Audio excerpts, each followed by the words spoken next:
সাত ভাই চম্পা। দক্ষিণারঞ্জন মিত্র মজুমদার।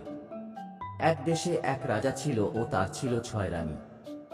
রাজা পরপর 6টি বিয়ে করেছেন, কিন্তু কোনো রানীর ঘরেই কোনো সন্তান হয়নি। এই নিয়ে রাজার মনে অনেক দুঃখ। শুধু রাজাই নয়, রাজ্যের সকল প্রজাদের মাঝেও অসন্তোষ। একদিন রাজা স্বপ্নে জানতে পারলেন, আরও একটি বিয়ে করলে 7ম বিবির ঘরে আসবে সন্তান। সন্তানের আশায় তিনি বিয়ে করলেন আবার। নতুন বিবি ঘরে এনেছে দেখে আগের 6 বিবির গায়ে জ্বালা উঠে যায়। আগের রানীদের 6 জনই খুব অহংকারী, দেমাগী। ছোট রানী খুব শান্ত ও নম্র। এজন্য রাজা ছোট রানীকে বেশি ভালোবাসতেন। ফলে 6 রানীর চোখের বিষ হয়ে যায় ছোট রানী। একদিন খবর আসে ছোট রানী সন্তান সম্ভবা। এই খুশিতে প্রজাদের জন্য রাজকোষ এবং রাজভাণ্ডার খুলে দেন রাজা। সেখান থেকে প্রয়োজন মতো অর্থ ও সম্পদ নিতে পারবে প্রজারা। দেখতে দেখতে জন্মের সময় চলে এলো। আতুর ঘরে রইলেন 6 রানী এবং একজন গৃহপরিচারিকা। বাইরে সন্তানের মুখ দেখার জন্য অপেক্ষা করতে লাগলেন রাজা। অজ্ঞান অবস্থায় ছোট রানী 7টি ছেলে এবং একটি কন্যা সন্তানের জন্ম দেন। হিংসুটে 6 রানী চক্রান্ত করে জন্মের পরপরই মেয়ে ও ছেলেগুলোকে সরিয়ে ফেলে। কাঁচা মাটির পাত্রে ভরে তাদেরকে পুঁতে দেয় প্রাসাদের পেছনের বাগানে এবং জানায় রানীর গর্ভে 7টি ব্যাঙ ও একটি ইঁদুর জন্মগ্রহণ করেছে।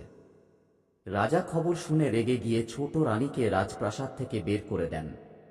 এভাবে চলতে থাকে, দিন দিন খাঁ খাঁ করতে থাকে রাজবাড়ি। একদিন রাজবাগানের মালি এসে জানায় পূজা দেবার জন্য বাগানে যথেষ্ট ফুল নেই। একটি গাছে শুধু 7টি চম্পা আর একটি পারুল ফুল আছে। রাজা বললেন, এগুলোকেই নিয়ে আসো। মালি ফুল আনতে গেলে তারা হাতের নাগালের বাইরে উপরে উঠে যায়। মালি আবারও ধরতে গেলে বলে, রাজা না আসলে এই ফুল ছিঁড়তে দেবে না। এমন অদ্ভুত ঘটনা শুনে রাজা সাথে সাথে চলে আসলেন।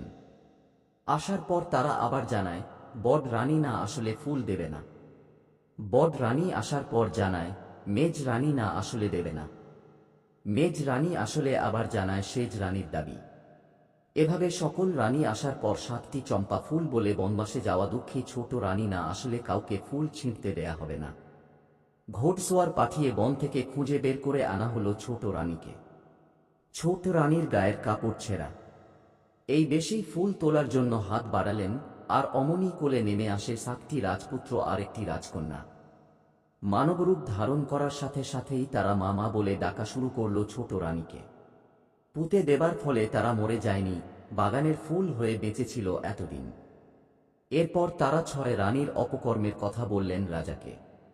এমন অমানবিক কাজের কথা শুনে 6 রানীকে কাঁটা দিয়ে পুঁতে ফেলার আদেশ দিলেন রাজা। এরপর রাজা সুখে শান্তিতে দিন কাটাতে লাগলেন এবং রাজ্যেও অপজা কেটে গিয়ে বিরাজ করতে লাগল সুখ।